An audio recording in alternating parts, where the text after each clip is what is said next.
Atsika baka fadika makoto. La vidéo est sponsorisée par Orange Madagascar.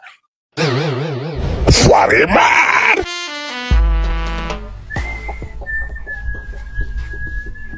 Attends, Ici, anao karaha masiaka ne. il y a un truc dérangé.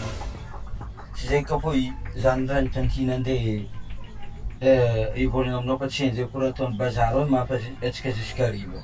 Amina laposandra bazara plus koa tsika koa mbola boka vahiny ka vo tonga ao. Vahiny avy ambany volo aby. Que zegny problème. Raha raha izy mividy kamankory kilo raiky. Za position ampatsika fanjava raiky edy niany. Kama.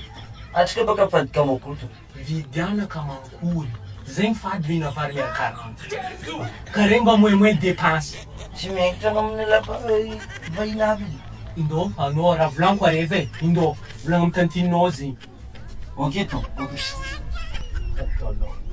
Tia hagnano recherche devoir amin'ny internet anao, tia hizaha vidéo amin'ny YouTube anao, tia connecte sur Facebook anao, tia hizaha vidéo amin'ny TikTok anao. Solution Bconnect 550 mégaoctets zay azonao amin'ny vidiny 3000 ariary. Zay afaka ampiasainao agnatin'ny 7 jours. Mbola mahazo bonus de 50 mégaoctets koa mampiasa ny application Spotify. Fa amin'ny dièse 123 dièse na koa amin'ny site 123.orange.mg na agny amin'ny application Orange Money no ahafahanao mividy ny Bconnect 550 mégaoctets. Aza misalasala fa anao tsy pertin.